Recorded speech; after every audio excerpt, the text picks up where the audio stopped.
Hey, what's going on, guys? Today we're going to be taking a look at a potential fix for the Empire Syx ASA lever. As many of you know, the lever is extremely easy to engage the air system, but has also been found to be far too easy to disengage the lever. I know personally I've had it disengage at least once a day when I'm playing with the marker. It's not that big of a deal to me because you can easily just turn it back as quickly as it just came off. When I don't have any issues, like when I'm switching hands where the lever is disengaging, it's usually when I'm running to my bunker and I'm doing some sort of crazy transition and I'm bringing the gun up, which is definitely not an ideal time for an issue like that to occur. But yeah, let's take a look at this. This is going to be my first reaction to it. Josef from Paint Slingers O-rings was kind enough to send me a couple of O-rings to try out with some direction. So let's take a look at it together and see what happens. And just to show, it's kind of like a control. Air's engaged. There's air in the tank, air in the marker. I'm just going to do a light, simple pull on the lever. It's super simple, super easy. Definitely, with something so light, definitely prone to being accidentally disengaged. All right, so let's bring the camera in closer and then we'll take a shot at disassembling the lever and doing the proper installation. All right, let's try to attempt to disassemble this. I have disassembled the ASA before to remove it and to access the regulator for maintenance purposes, but I have not tried to take apart the ASA yet, or the lever itself. So pop that off, nice and easy. Just get piston and spring. They're still inside the handle there, if you can see that. Remove those screws. All right. Let's kind of see what we're working with here. Should probably remove this part.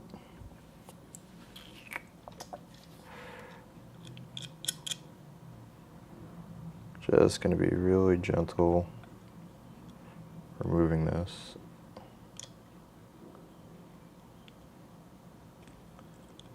Just grabbing at the tip to unscrew it.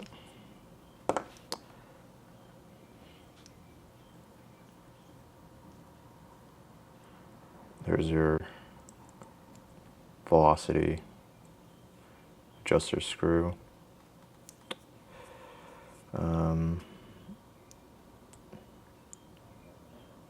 Assume this pin has something to do with this. 2 hours later.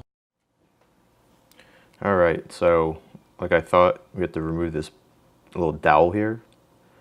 Had to use a pair of pliers to get that, and then this should allow, yes, this to pull out nicely. Okay, so kind of lube this up a little bit. You can kind of see where it engages the pin here, where there's bare metal. So I can show that. All right, so it looks like we're going to use these thicker O-rings and replace these two here. Yeah, O-ring pick.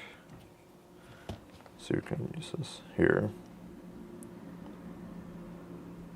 And not stab myself.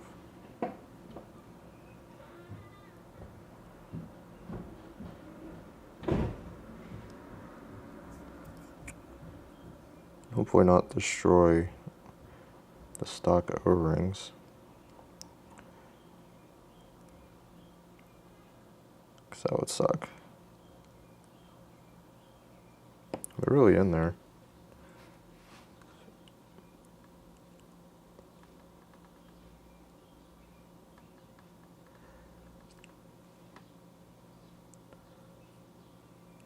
I'm probably mangling this thing right now.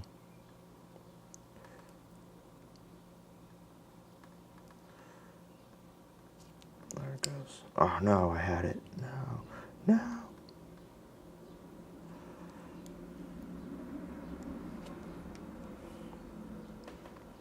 Yeah, I definitely stabbed at the hill.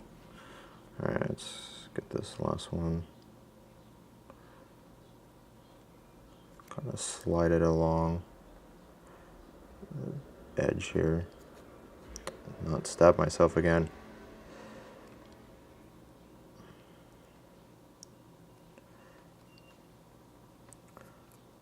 What a little pain in the ass.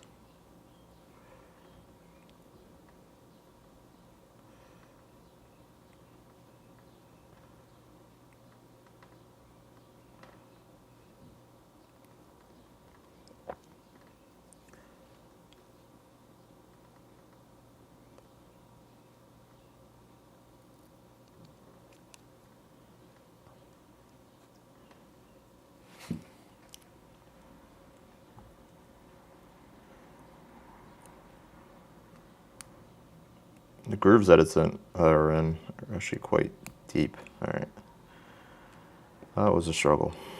Okay, so make sure that this is nice and clean. Try to prevent any leaks. Let's see if we can compare. This is the old, this is the new. Looks to be slightly bigger. Assume it will increase the resistance.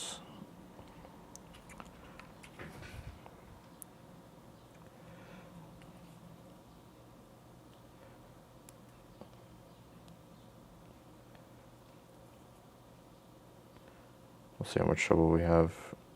Actually, let's try going over this.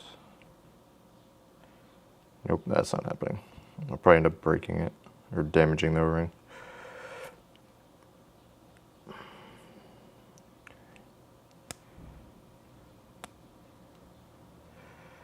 All right, so the next step is we gotta not allow it to get stuck in this next groove.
This is a bit miserable.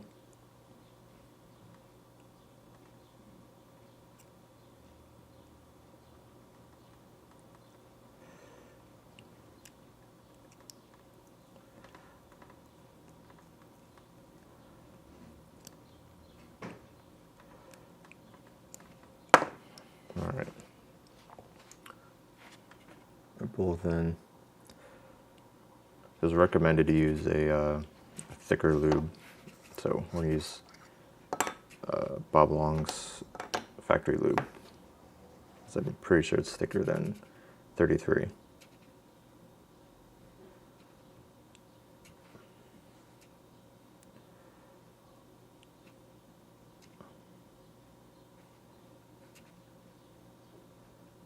I think it's said to be pretty generous with it.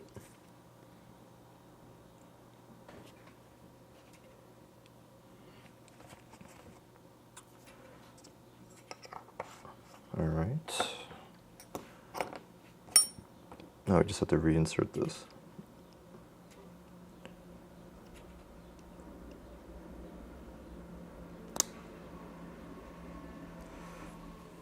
There's definitely a good amount of resistance trying to push this back in.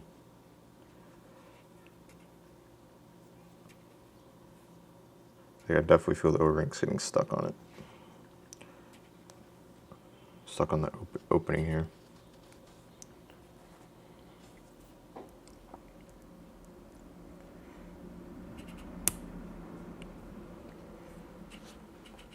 There it goes. Just a little bit more force, which is I think is a pretty good sign.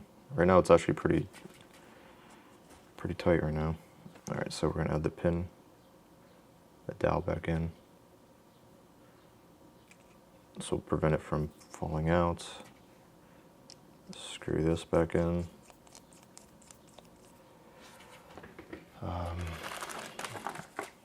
Don't have my PE lube, so I'm just gonna use some of this.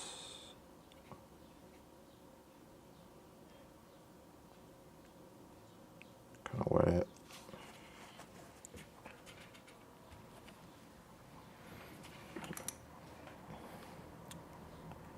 And just push that in. Quickly install these.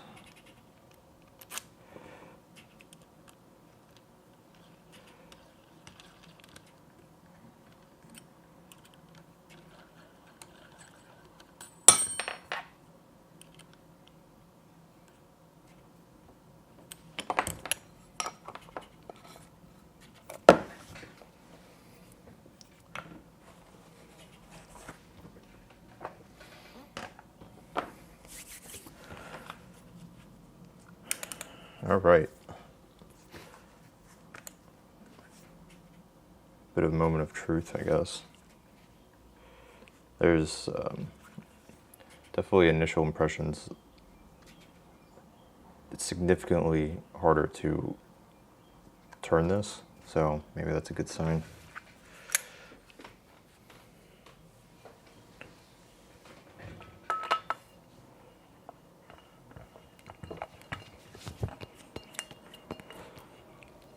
All right, let's hope for no leaks and see if there's actually a positive result from this.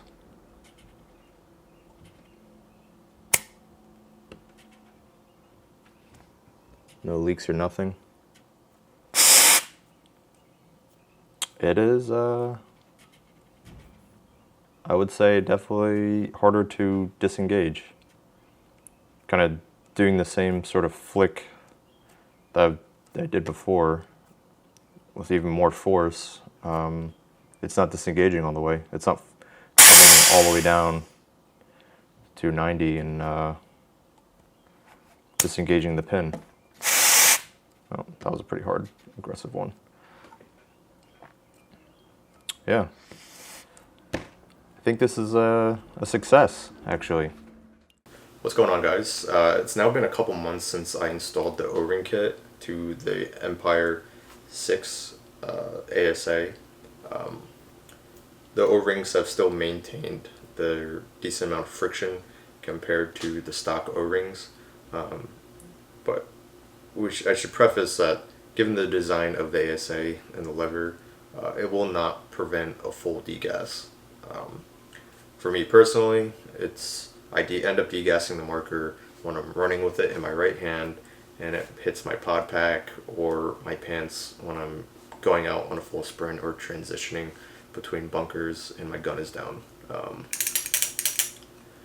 Or when you're about to pull up the marker, it kind of swipes on the side and you'll kind of find that the marker is degassed. It's not that big of a deal to me. I know exactly what's wrong as soon as it happens, so it's only down for a second. But if you're playing tournaments, that's not okay. Being down for any amount of time is dangerous, and you can't allow something that's unpredictable, like your lever being degassed, to affect the way you play, or cause you to miss an opportunity to shoot an opponent. So if you are a user of the Syx during a tournament day, I highly recommend physically covering the lever with like tape or maybe like a rubber band, wrapping a rubber band or something, just to protect it. I think these O-rings are definitely an improvement over the stock ones, for sure. It definitely can help prevent some quick nudges to the lever, but just know going in that it's really just a design flaw, and I really hope that Empire GI ends up creating a fix for this, as in my opinion, it's one of the only flaws to this marker. But yeah, check it out. If you need information on Josef, check out the link in the description below. I'll include his email there and his contact information. You can definitely order a kit for yourself. It's about $7, I want to say, for the ASA rebuild, and he also has O-rings available for a rebuild on the bull. So yeah, thanks for sticking around and waiting for the update, and I'll catch you guys in the next video. Later.